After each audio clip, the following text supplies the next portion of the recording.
Assalamualaikum warahmatullahi wabarakatuh. Waalaikumsalam warahmatullahi wabarakatuh.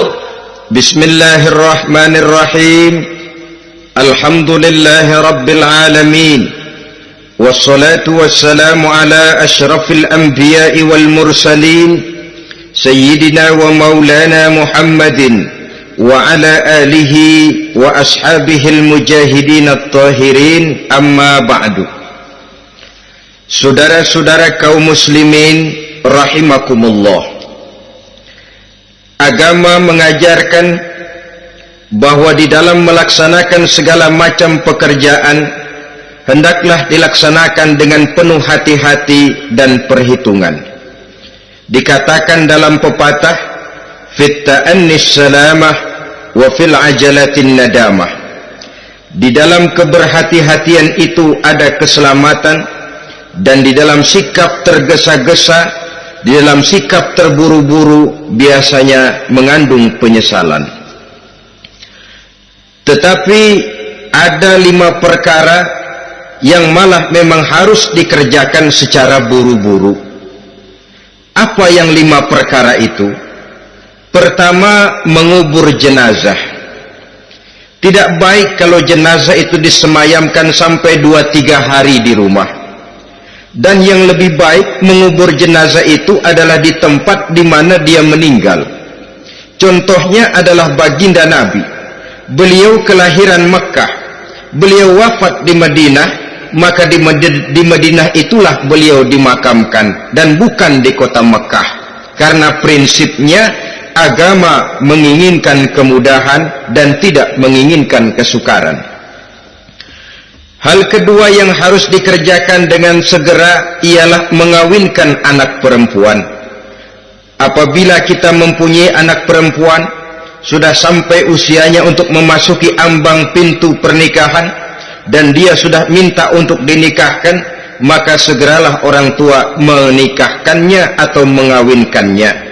Sebab biasanya anak perempuan, apalagi di zaman sekarang, kalau tidak segera dikawinkan oleh orang tuanya, dikhawatirkan dia akan kawin sendiri. Dan itu tentu akhirnya akan merepotkan kedua orang tuanya. Hal ketiga yang harus dikerjakan dengan segera dan buru-buru ialah membayar hutang. Apabila kita sudah berhutang kepada seseorang dan sudah ada uang untuk membayarnya, bersegeralah untuk membayar. So kalau ditunda besok, lusa, atau hari minggu depan, dikhawatirkan uangnya akan terpakai untuk kepentingan-kepentingan yang lain, dan hutang akan tetap tinggal hutang, tidak pernah terbayar adanya. Hal keempat yang harus disegerakan ialah menghidangkan makanan untuk orang musafir yang kebetulan menjadi tamu di rumah kita. Dan hal yang kelima yang harus dilakukan dengan buru-buru, dengan segera, bertaubat apabila mengerjakan perbuatan dosa. Hal kelima inilah yang akan kita bicarakan pada pertemuan kita kali ini, yaitu tentang taubat kepada Allah Subhanahu wa ta'ala. Taubat berasal dari kata-kata taba yatubu, yang isim masdarnya adalah taubatan. Artinya sama dengan roja'a yarji'u, ada ya'udu, pulang atau kembali. Bertobat maksudnya kembali dari yang dilarang oleh Allah. Kalau dalam perjalanan hidup ini kita suka menerjang larangan-larangan Allah, melaksanakan apa-apa yang dilarang olehnya, maka taubat artinya meninggalkan larangan-larangan itu dan kembali kepada apa yang diperintah oleh Allah Subhanahu wa ta'ala. Kenapa taubat ini harus disegerakan? Karena makhluk bernama manusia ini sulit melepaskan diri dari dosa dan salah. Nabi bersabda, kullu bani adam khatta'un wa khairul khatta'ina tawwabun. Setiap anak Adam, yakni setiap manusia, pasti mempunyai dosa dan kesalahan. Dan sebaik-baik orang yang mempunyai dosa dan kesalahan ialah orang yang segera bertaubat. Dengan kata lain, orang yang baik sesungguhnya bukanlah orang yang tidak punya salah, karena tidak ada orangnya yang tidak punya salah. Tetapi orang yang baik adalah orang yang apabila melakukan kesalahan, dia segera sadar, dijadikannya kesalahan itu sebagai pelajaran untuk tidak diulanginya lagi pada masa-masa yang akan datang. Inilah yang digambarkan oleh Allah Subhanahu wa taala dalam surah Ali Imran ayat 135. Walladzina idza fa'alu fahishatan, dan orang-orang yang apabila mereka terjatuh ke dalam perbuatan dosa, au zalamu anfusahum, atau berbuat zalim kepada diri mereka sendiri, zakarullaha fastaghfaru lidzunubihim, mereka segera ingat kepada Allah dan memohon ampun terhadap dosa yang pernah mereka kerjakan. Saudara-saudara kaum muslimin rahimakumullah, sejak awalnya iblis memang sudah memproklamirkan diri di hadapan Allah Subhanahu wa taala. Apa kata iblis? Ya Rabbi wa izzatika la azalu aghwi bani adama ma damat arwahuhum fi ajsadihim. Ya Allah, demi kemuliaan-Mu saya bersumpah, kata iblis, saya akan selalu memperdayakan anak-anak Adam, saya akan selalu menggoda manusia selama ruh mereka masih ada di dalam jasad mereka. Jadi selama ruh masih ada di dalam jasad, selama itulah iblis akan selalu berusaha menggelincirkan manusia untuk jatuh ke tempat-tempat salah dan ke tempat-tempat dosa. Tetapi kemudian Allah juga memberikan jaminan.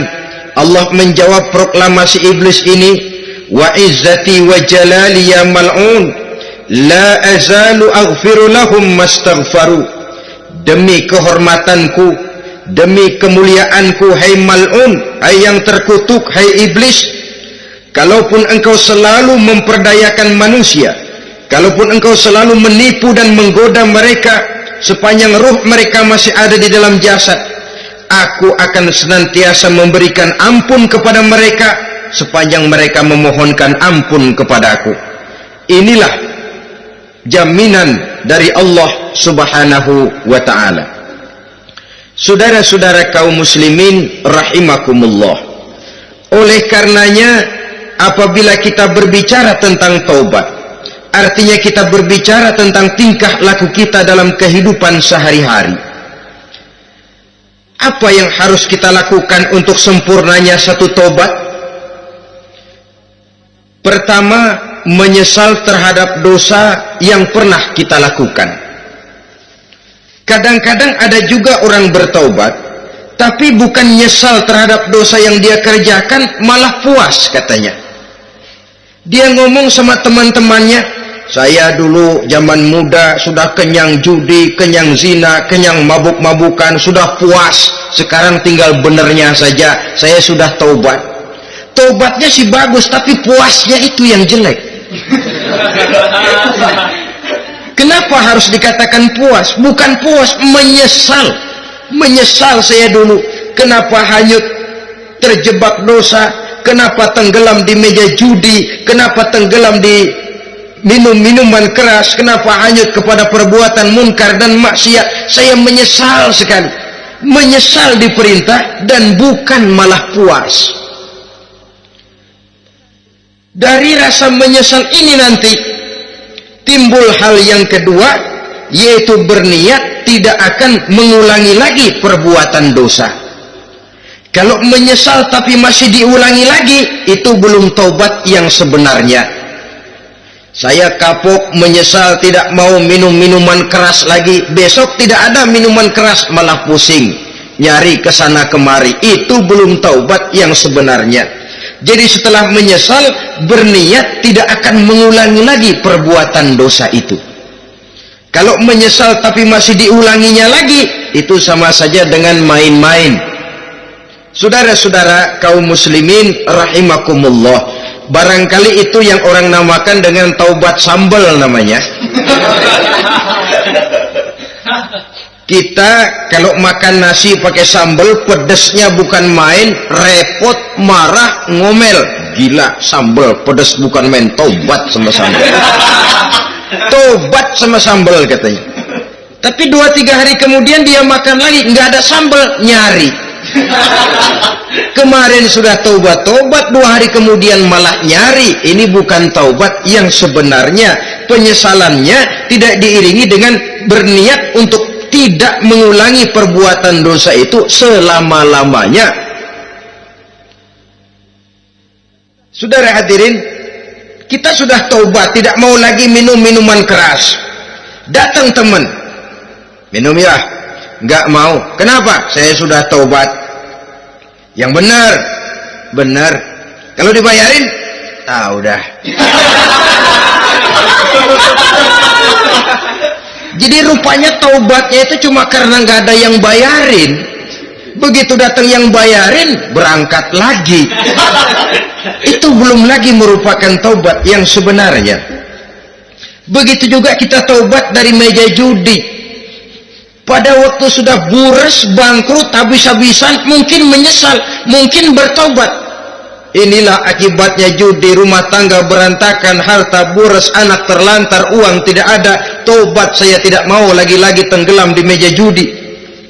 Pada saat kondisinya bangkrut, itu yang diucapkan.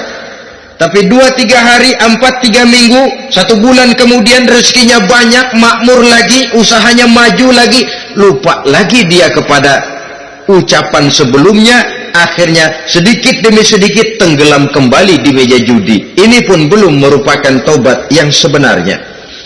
Jadi untuk sempurnanya taubat, yang pertama menyesal terhadap dosa yang telah dilakukan, yang kedua berjanji tidak akan mengulangi lagi, kemudian yang ketiga meninggalkan perbuatan jahat itu untuk selama-lamanya. Dengan kata lain, kalau memang taubat tidak mau minum lagi, talak 3 itu minuman keras. Kalau memang niat tidak akan berjudi lagi, talak 3 itu segala macam bentuk perjudian, meninggalkan perbuatan jahat. Yang keempat, menunaikan semua fardu dan kewajiban. Sebab barangkali pada saat kita tenggelam dalam dosa, perintah-perintah Allah, jangankan yang sunnah, yang wajib saja sering kita lalaikan. Maka apabila diri telah berniat melaksanakan taubat, maka tunaikan semua kewajiban yang disyariatkan oleh agama kepada kita. Yang kelima, meminta halal kepada para lawannya dengan termasuk mengembalikan hak milik orang lain. Ini kalau menyangkut hukukul adamiyin atau hak-hak manusia. Jadi kalau kita berdosa kepada sesama manusia, Allah belum akan menerima taubat kita kalau kita belum minta maaf kepada yang bersangkutan. Adapun kalau kita sudah minta maaf tapi yang bersangkutan tidak mau memberikan maaf, itu urusan dia kepada Allah. Urusan kita adalah meminta maaf kepada yang bersangkutan. Hal yang keenam, mendidik atau melatih diri untuk bertaat kepada Allah. Sebagaimana kita dulunya telah melatih diri, memperturutkan diri untuk berbuat durhaka. Lalu memperbaiki yang dimakan dan yang diminum. Itu juga merupakan ciri dari orang-orang yang melaksanakan taubat kepada Allah Subhanahu wa ta'ala. Kemudian apalagi memperbanyak istighfar di dalam kehidupan. Disabdakan oleh Nabi, inna likulli da'in dawa'un wa dawa'u zunubi al-istighfar. Sesungguhnya segala macam penyakit tentu ada obatnya, dan obat dari segala macam dosa adalah istighfar. Saudara-saudara kaum muslimin rahimakumullah. Jadi kalau yang terdahulu merupakan perbuatan-perbuatan konkret, maka yang terakhir ini taubat dalam bentuk ucapan berupa memperbanyak istighfar, memohonkan ampun kepada Allah Subhanahu wa ta'ala. Mari kita lihat dalam teladan hidup kita, manusia yang hatinya paling bersih, tidak lain adalah Rasulullah sallallahu alaihi wasallam. Beliau sudah mendapat jaminan ampun dari seluruh dosa. Liyaghfir lakallahu ma taqaddama min zambika wa ma ta'akhkhar, kata Allah. Muhammad, dosamu yang dahulu, dosamu yang sekarang, dosamu yang akan datang jikalau memang ada, seluruhnya sudah mendapat jaminan ampun dari Allah. Tetapi coba lihat dari sejarah perjalanan hidup yang mulia ini, sungguh pun beliau sudah nyata-nyata mendapat jaminan ampun dari Allah.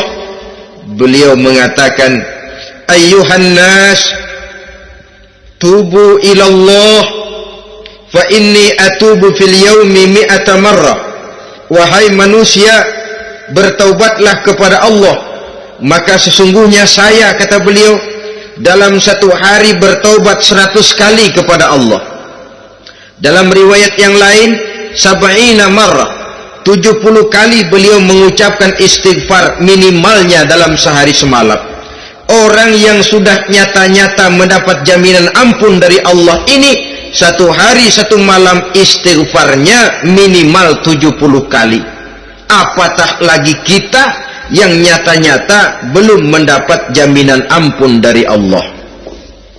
Di dalam satu hadis diriwayatkan bahwa iblis laknatullah alaih pernah berkata, ahlaktun nasa bizzunubi wal ma'asi. Aku rusak dan aku hancurkan kehidupan manusia dengan dosa dan dengan segala macam perbuatan maksiat. Iblis menghancurkan manusia dengan menanamkan kegemaran berbuat dosa dan menanamkan kesukaan untuk bergelimang dalam dunia maksiat. Tetapi kemudian iblis mengakui, wa ahlakuni bila ilaha illallah wal istighfar. Tetapi kemudian terbalik, manusia menghancurkan aku dengan kalimat la ilaha illallah dan dengan istighfar, yakni mengucapkan astaghfirullahalazim. Inilah senjata pemungkas menghadapi upaya iblis untuk menghancurkan manusia. Kalau iblis menghancurkan manusia dengan perbuatan dosa, dengan menenggelamkan manusia ke dalam perbuatan-perbuatan maksiat, hendaknya kita sadar, pada saat kita terdorong untuk melakukan perbuatan dosa, kita lalu sadar inilah perangkap iblis untuk membinasakan saya. Pada saat kita terjebak ke dalam perbuatan maksiat dan munkarat, ingatlah baik-baik, inilah perangkap iblis untuk merusak dan membinasakan saya. Maka hancurkan perangkap iblis, hancurkan tipu daya dan usaha iblis itu dengan apa? Dengan kalimat la ilaha illallah dan dengan memperbanyak istighfar.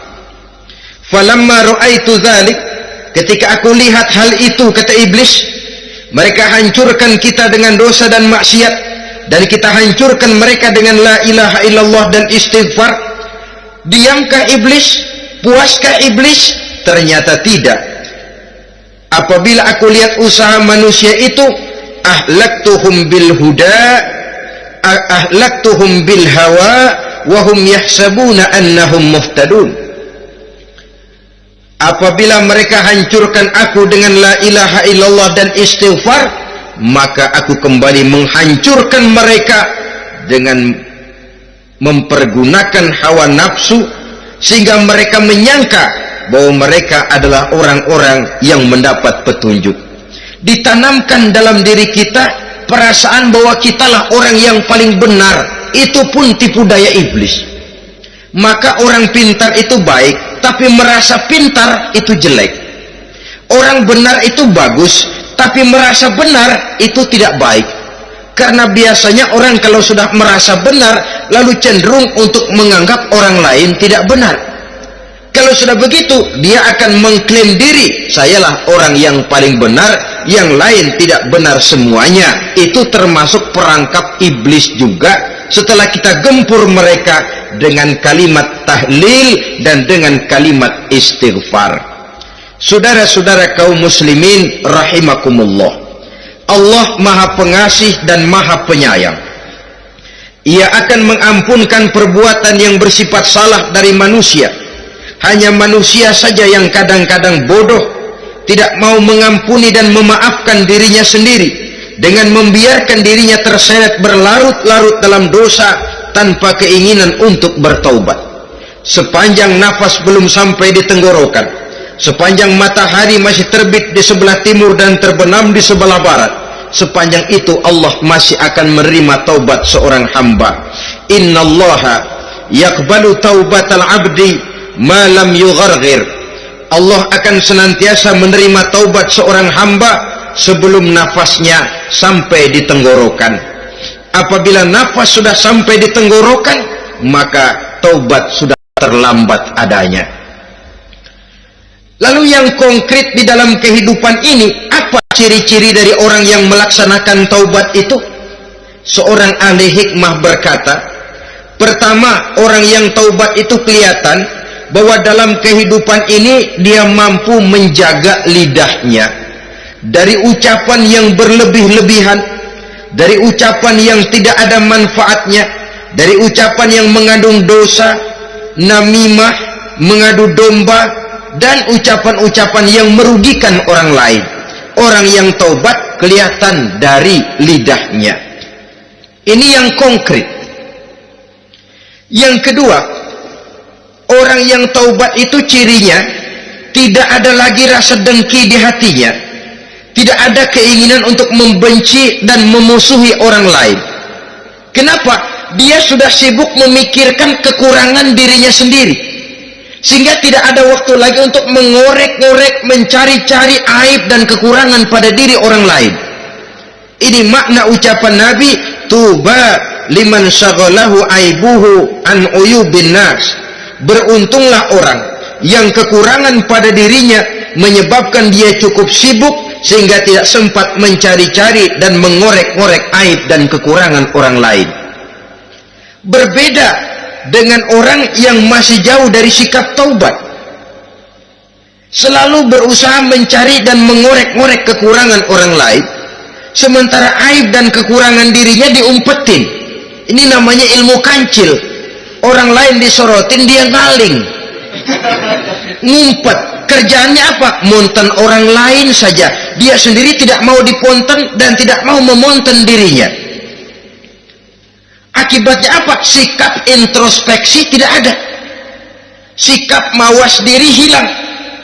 Sikap melihat, bercermin terhadap pribadinya sendiri hilang. Yang ada cuma menilai orang lain saja. Jadi adapun orang yang sudah bertaubat ini, di hatinya tidak ada dengki. Melihat orang lain mendapat nikmat, alhamdulillah, dia ikut bersyukur. Lain dengan orang yang jauh dari taubat, tetangganya dapat nikmat, dia meriang. Tidak senang hatinya melihat orang lain senang. Orang melarat malah tepuk tangan. Saudara hadirin yang saya muliakan, orang yang semacam ini pada hakikatnya selalu disiksa oleh perasaannya sendiri. Kalau tetangganya yang kaya, ditanya kemana dukunnya. Tapi kalau tetangganya jatuh melarat, dia tepuk tangan, gembira bukan main. Lain dengan orang yang sudah bertobat, hasud itu hilang dari dirinya. So hasud inilah yang akan memakan kebaikan yang kita kerjakan. Kata Nabi, hasud itu bisa memakan kebajikan seperti api memakan kayu bakar. Allahu Akbar. Puasa kita, zakat kita, sholat kita, habis keropos dimakan oleh sifat hasud. Tidak terasa, tapi begitu kita punya sifat dengki kepada orang lain, maka sholat kita dimakan oleh dengki tadi, puasa kita dimakan oleh dengki tadi, segala macam kebaikan yang kita kerjakan dimakan oleh si dengki tadi, seperti api memakan kayu bakar, cepat sekali. Itulah sebabnya bagaimanapun banyak kebaikan yang sudah kita kerjakan, jangan bangga dan jangan lalai. Sebaliknya, bagaimanapun besar dosa dan kesalahan yang pernah kita lakukan, jangan putus asa dari rahmatnya Allah Subhanahu wa ta'ala. Jadi yang kedua, ciri orang yang bertaubat, di hatinya tidak ada dengki dan tidak ada rasa ingin memusuhi orang lain. Dia berhadapan dengan setiap orang dengan modal husnuzon, baik sangka kepada Allah, tidak a priori. Kadang-kadang ada orang ketemu saja baru tapi sudah punya rasa jelek, diperturutkannya suuzonnya. Yang ketiga, ciri orang bertaubat itu menjauhkan diri dari pergaul dengan orang-orang jahat. Sebab kita tahu bahwa pergaulan sangat besar pengaruhnya dalam ikut membentuk kepribadian manusia. Asyariku wa fi syarri syarrun.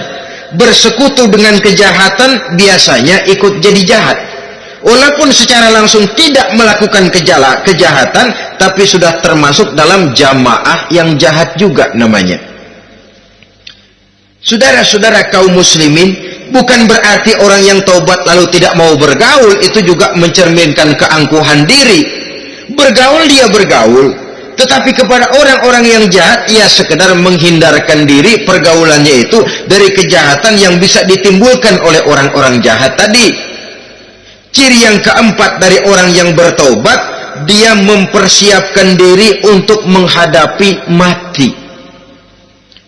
Mempersiapkan diri, sebagaimana kita tahu kalau kita akan pergi ke luar kota, tentu kita membawa bekal.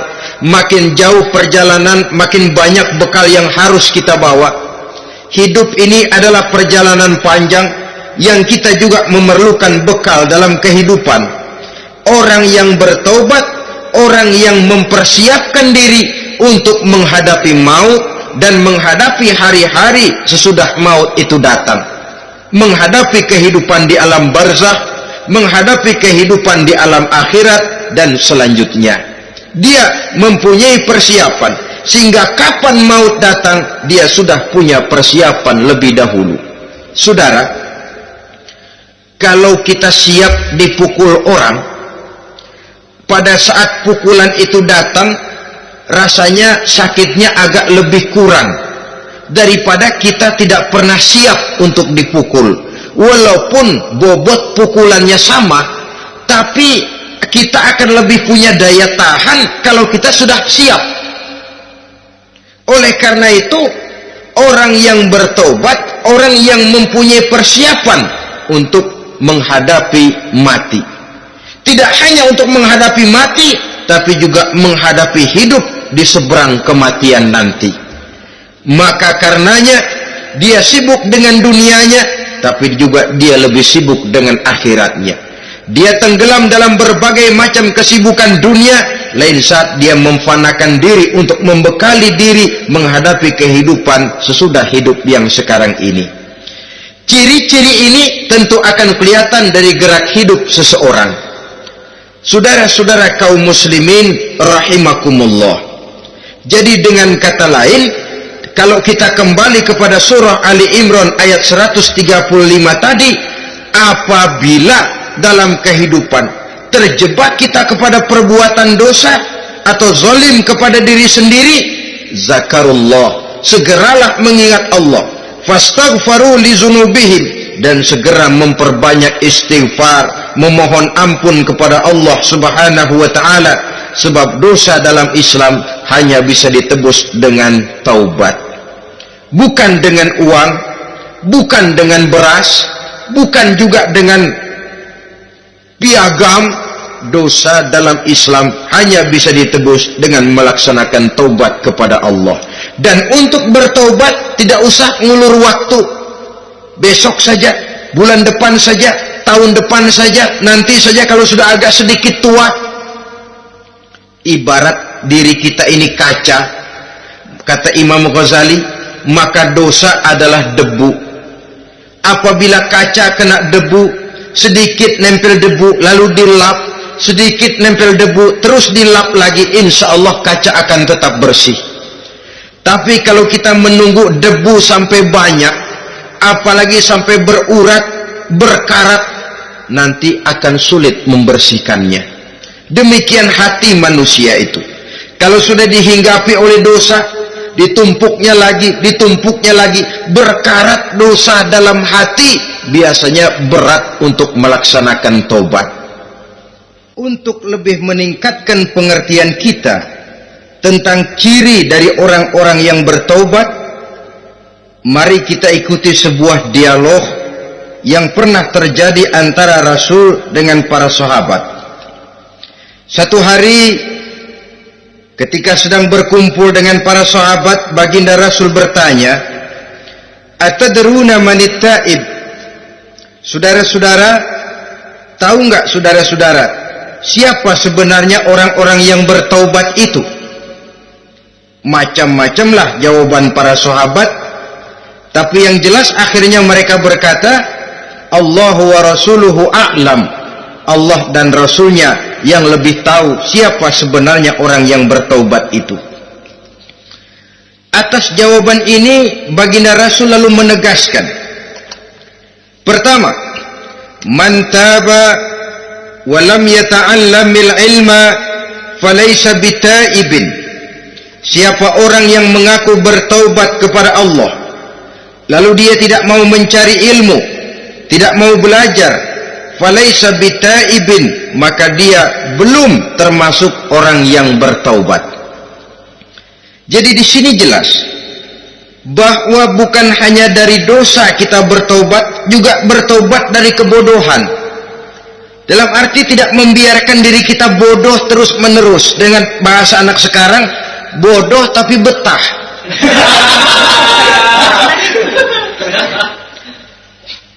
Orang yang mengaku bertaubat tapi tidak menggali ilmu, tidak mau belajar, tidak mau mencari ilmu, tidak hadir di mana majelis taklim, belum dianggap taubat yang sebenarnya. Jadi grafik orang yang taubat itu kelihatan dari kesungguhannya mencari ilmu, menghadiri majelis taklim, menghadiri kuliah-kuliah, ceramah-ceramah dan diskusi-diskusi keagamaan. Rakus dia dengan ilmu pengetahuan agama, sehingga dengan ilmunya taubatnya semakin mantap. Ini ciri yang pertama. Lalu beliau bersabda lagi, wa man taba wa lam yazdad fil ibadati falaysa bitaibin. Barang siapa yang mengaku bertaubat tapi ibadahnya tidak tambah-tambah, maka dia belum termasuk orang yang taubat. Orang yang bertaubat ada grafik peningkatan ibadahnya. Jadi kalau mulutnya taubat, minta ampun, tapi ibadahnya gitu-gitu aja, belum merupakan taubat yang sebenarnya. Jadi pada saat dia melaksanakan taubat, memproklamirkan diri untuk kembali ke jalan Allah, nilai ibadahnya meningkat. Kalau sholatnya tadinya cuma sekedar yang wajib-wajib saja, setelah dia taubat bertambah melaksanakan yang sunnah, rawatibnya, qobliyah, ba'diyahnya, atau kemudian nawafilnya berupa tahajud, hajat, duha, istikharah, dan solat-solat sunnah lainnya. Jadi kelihatan dari peningkatan ibadahnya. Ini ciri yang kedua. Yang ketiga kata Nabi lagi, wa man taba wa lam yardal khusama falaysa bitaibin. Barang siapa yang mengaku bertaubat kepada Allah tapi dia tidak bisa meridhoi musuh-musuhnya, maka belum lagi dia dianggap orang yang bertaubat. Meridhoi, memaafkan musuh. Saudara, memberi maaf itu lebih sulit daripada minta maaf. Tapi memberi maaf lebih mulia daripada minta maaf. Minta maaf gampang, memberi maaf yang sulit. Karena itu orang yang memberi maaf menunjukkan jiwa yang lebih luhur daripada orang yang minta maaf. Sebab apa? Posisi orang yang memberi maaf kan posisi orang yang menang. Biasanya dalam posisi menang orang gampang congkak dan sombong. Orang datang minta maaf kepada kita, lalu timbul keseganan. Iya, minta maaf sih gampang. Memberi maaf itu yang sulit, tapi itu yang sangat dianjurkan, dan itu merupakan ciri dari orang-orang yang bertaubat. Lalu apalagi? Wa man taba wa lam yughayyir libasahu wa zinatahu falaysa bitaibin. Barang siapa yang mengaku bertaubat tetapi pakaian dan perhiasannya tidak berubah, maka dia belum lagi dianggap bertaubat. Orang bilang pakaian memang kulit, yang penting isi. Tetapi bagaimanapun kulit mencerminkan isi.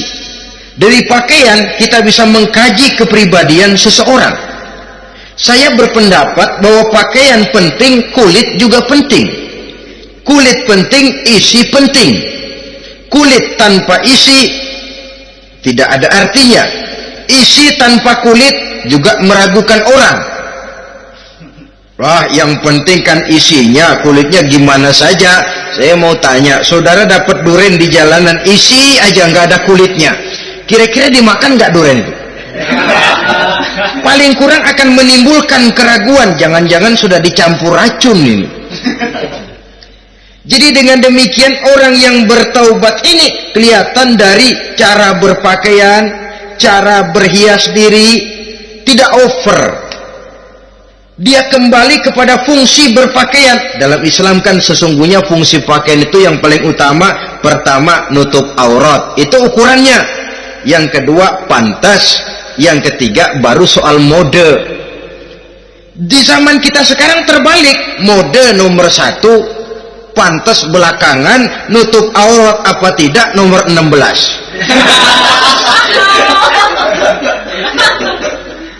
Kalau sudah mode, kita kekira kekurangan pertimbangan. Ini buat saya pantas apa tidak, ini menutup aurat apa tidak. Kita balik, padahal fungsi berpakaian dalam Islam tujuan utamanya pertama nutup aurat. Biar modenya mutaakhir, ciptaan Pierre Cardin sekalipun, kalau memang tidak nutup aurat, ya hukumnya masih belum berpakaian.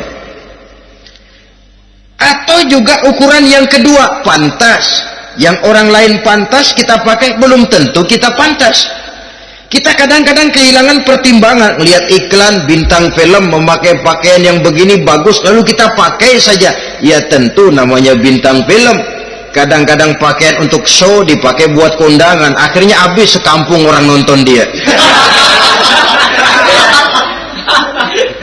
Ya nggak pantas toh, nggak wajar. Saudara hadirin yang saya muliakan, orang yang bertobat kelihatan dari pakaian dan perhiasannya. Kalau sudah memakai perhiasan, ya sekedarnya saja, tidak lalu dengan niat supaya orang tonton, supaya orang lihat, supaya orang tahu dia kaya, supaya timbul decak kagum, asal dia lihat orang lalu wah. Kalau sudah diwahi lalu senang. Saudara hadirin yang saya muliakan, kemudian kata Nabi lagi, wa man taba wa lam yubaddil ashabahu falaysa bitaibin. Siapa yang mengaku bertaubat tapi pergaulannya dari itu ke itu saja, seperti itu juga, tidak mengalami perubahan, maka dia belum lagi dianggap bertaubat. Kalau taubat kita dari judi, jangan bergaul lagi dengan penjudi. Dalam arti jangan berkumpul di majelis judi. Ah, saya sih udah tobat nggak main judi, tapi ngumpulnya di situ terus. Ya bagaimana? Pada akhirnya toh akan terseret juga. Saudara hadirin yang saya muliakan, jadi dengan demikian lingkungan juga sangat besar pengaruhnya dalam kriteria orang yang bertaubat. Selanjutnya Nabi bersabda, wa man taba walam yughayyir khuluquhu falaysa bitaibin. Siapa yang mengaku bertaubat tapi akhlaknya, budi pekertinya tidak mengalami perubahan, maka orang itu pun belum dianggap bertaubat. Ini juga konkret. Orang yang bertaubat kelihatan dari akhlaknya. Kalau kemarin sama orang tua songong, kurang ajar, nyelongcong, maka setelah taubat dia berakhlak kepada orang tua. Kalau kemarin kepada anak muda menindas, tidak senang kepada anak muda yang maju, setelah dia taubat dia bisa menyayangi kepada anak-anak muda. Akhlak ini lain dengan adat, istiadat. Adat biasanya hanya memandang yang lahir, sedangkan akhlak zahir batin dipandang. Contoh, seorang anak muda kalau lewat di depan orang tua membungkukkan badan, menurut adat dia sudah sopan.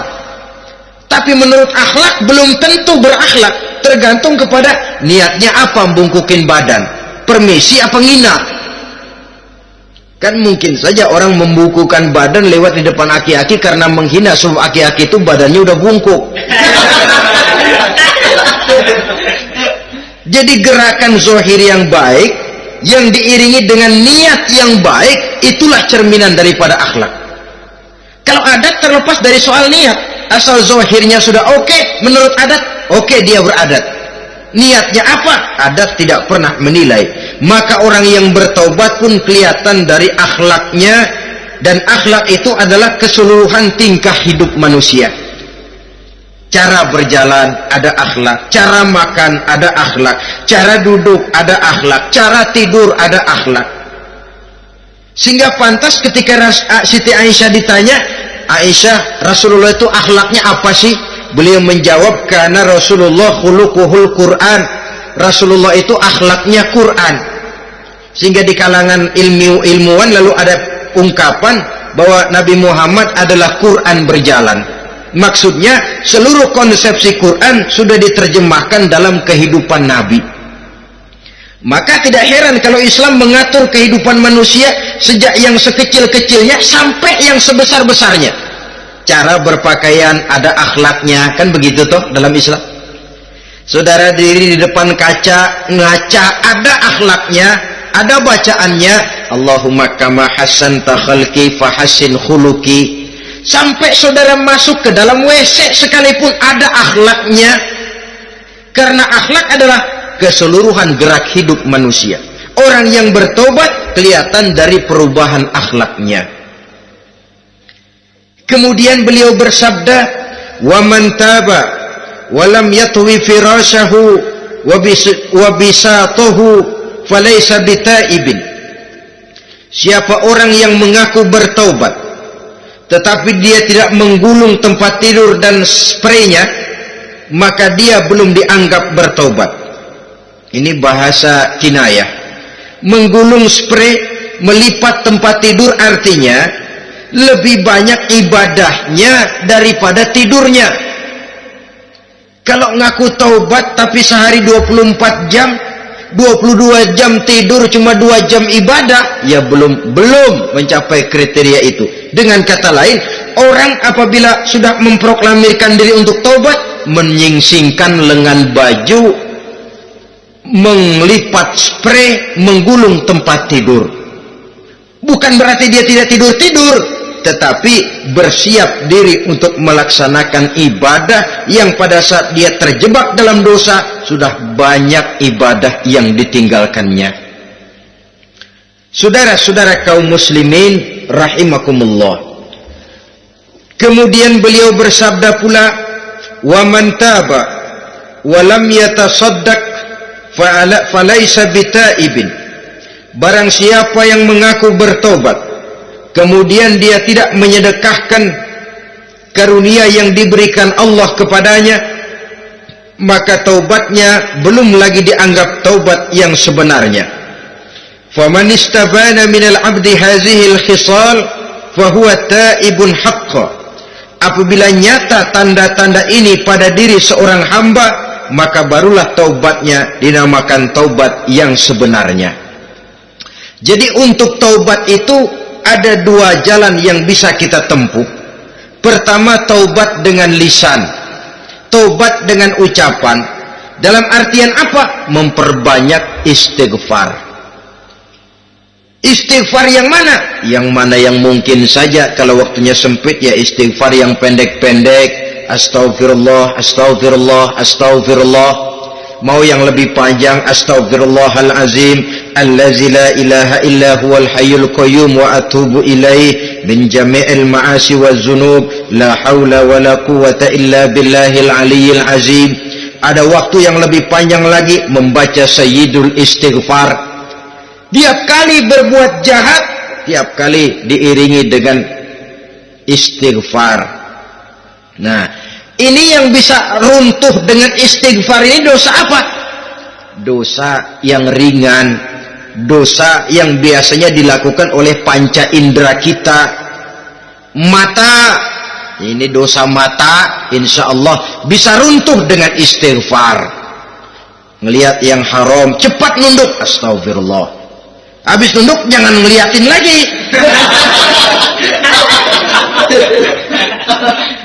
Kadang-kadang ngelihat nunduk, istighfar, melotot lagi, istighfar lagi.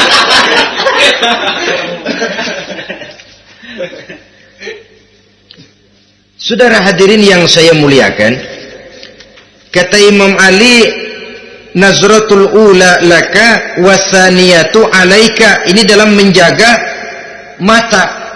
Pandangan pertama rezekimu kelihatan, namanya kelihatan kan rezeki. Pandangan pertama rezekimu, ulangannya dosamu. Ulangannya ini yang bisa membawa dosa.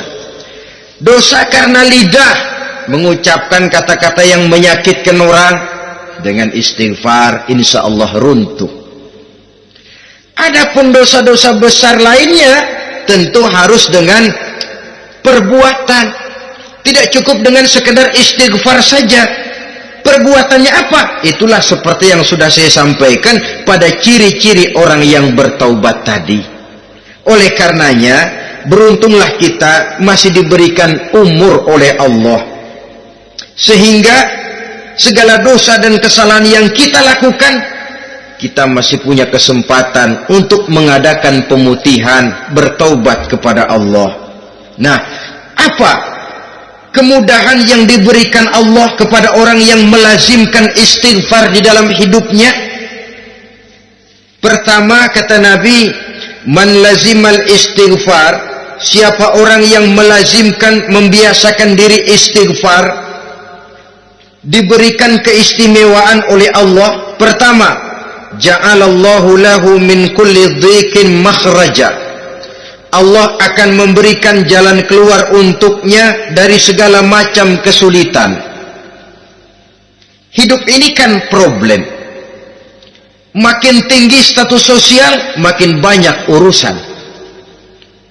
Urusan akan selesai apabila hidup di dunia selesai.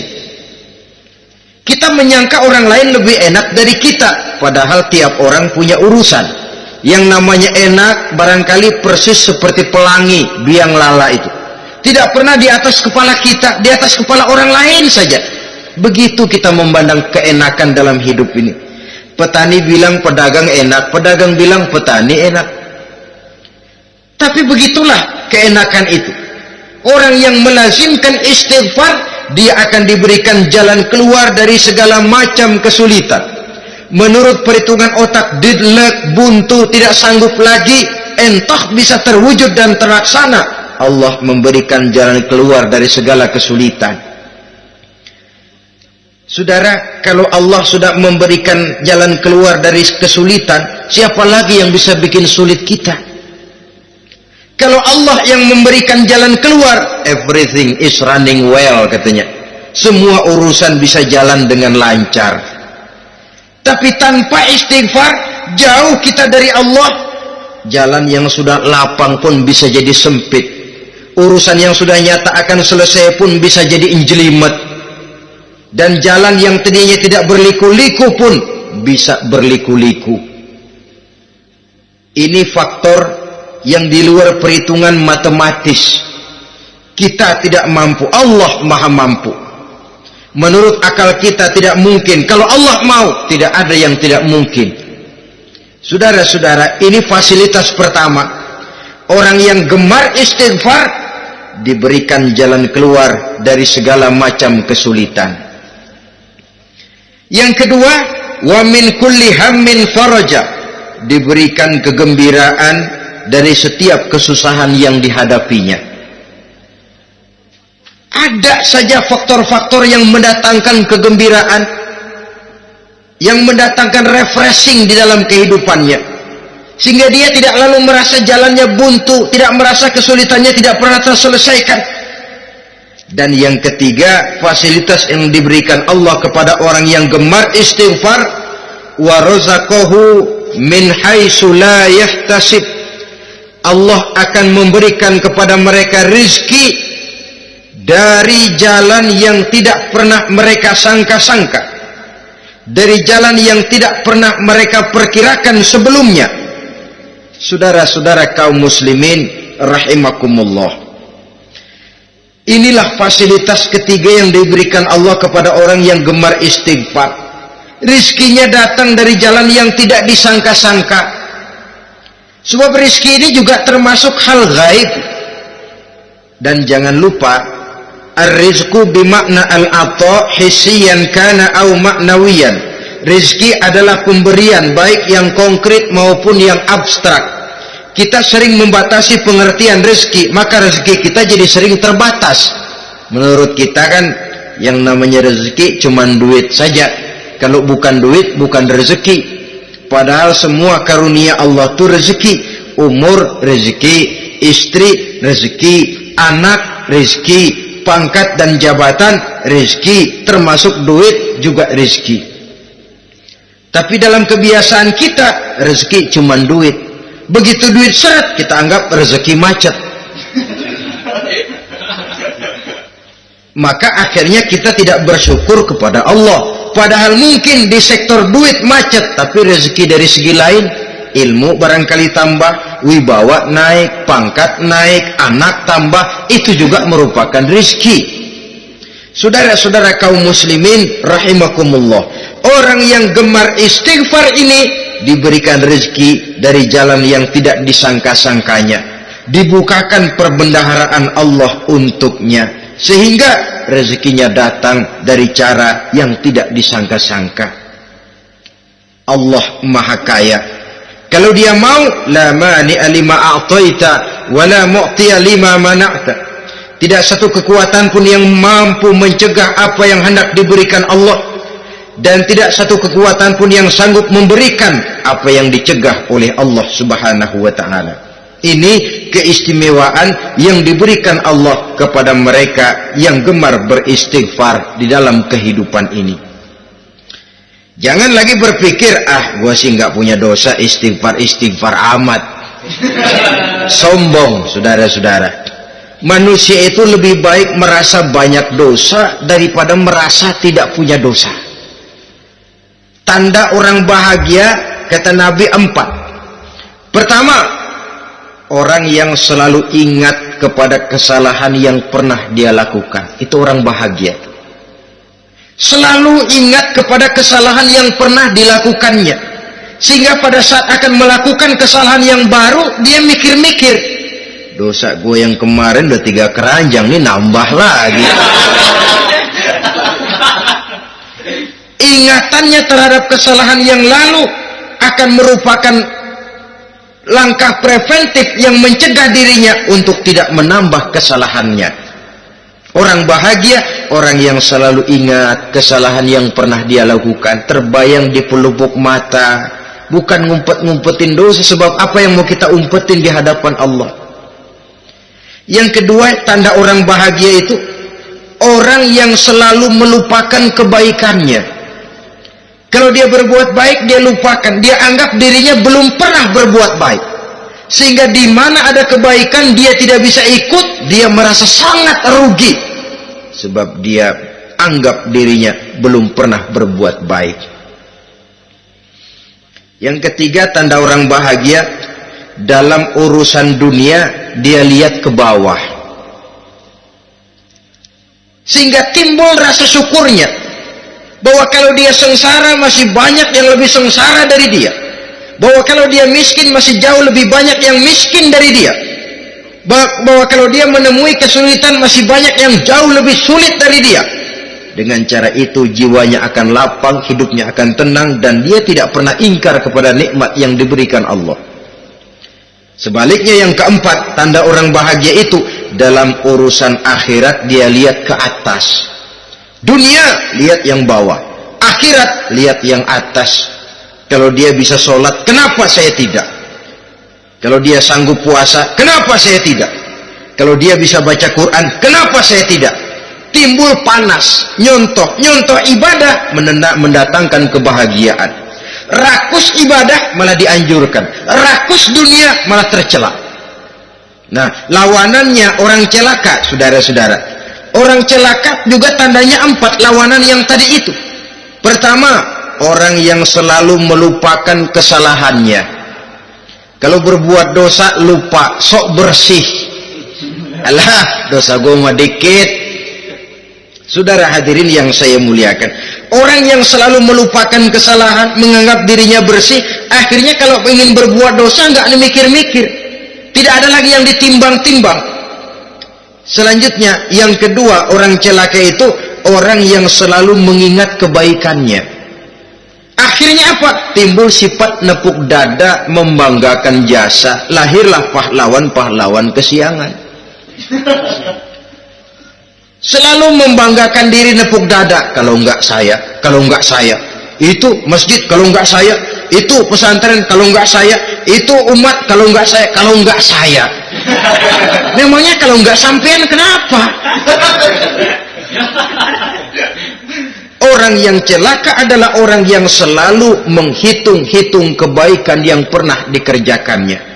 Keikhlasannya kurang, makin dia hitung, makin kurang nilai pahalanya.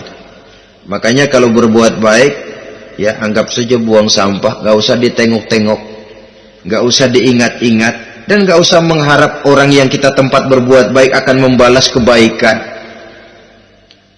Saudara hadirin yang saya muliakan, yang ketiga, tanda orang celaka dalam urusan dunia, lihatnya ke atas, panasnya timbul, syirik dan dengkinya naik, rakusnya jadi.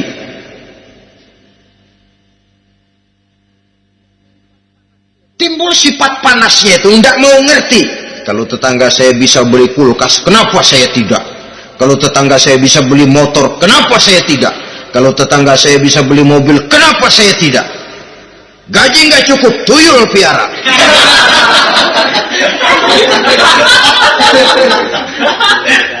Orang itu kalau sudah didorong oleh rakus kan bisa jadi menghalalkan segala macam cara untuk mencapai tujuan. Dibakar oleh sifat tamak dan rakus bin serakah. Nah, kalau sudah didorong oleh rasa rakus, yang segera tersingkir pertama rasa malu. Orang kalau sudah rakus nggak ada malunya, rasa malunya hilang. Padahal syarat jadi orang itu kan kalau punya rasa malu. Nggak punya rasa malu, kurang syarat jadi orang. Akan bagaimana jadinya masyarakat, bahkan bangsa dan negara, kalau rakyatnya sudah tidak punya rasa malu. Yang kedua, rasa takut hilang, terutama takut kepada Allah. Sirna sama sekali. Sudah tujuan menghalalkan cara.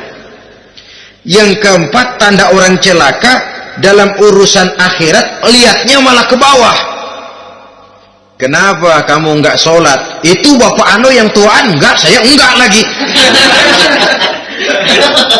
Kenapa ngelihatnya mesti kepada yang begitu? Sehingga lalu tidak ada gairah untuk mencontoh. Saudara-saudara kaum muslimin rahimakumullah, walaupun serba singkat oleh karena terbatasnya ruang pembicaraan ini, mudah-mudahan bisa memberikan gambaran sepintas tentang ciri-ciri orang yang bertaubat. Dengan harapan, marilah kita menjadi orang yang bertaubat sebenarnya, dengan ciri menyesal terhadap dosa yang pernah kita lakukan, meninggalkan perbuatan jahat, dan berjanji tidak akan mengulangi lagi perbuatan jahat itu. Kalau dia menyangkut hak-hak manusia, maka hak itu harus kita kembalikan, dan kepada yang bersangkutan kita harus meminta maaf. Apabila ditambah dengan kegiatan lisan, memperbanyak istighfar dalam kesempatan yang mungkin di sepanjang perjalanan hidup ini. Ini sajalah yang kita bicarakan pada pertemuan kali ini. Terima kasih atas segala perhatian, mohon maaf atas segala kekurangan. Usikum wa nafsi bitaqwallah. Wassalamualaikum warahmatullahi wabarakatuh. Waalaikumsalam warahmatullahi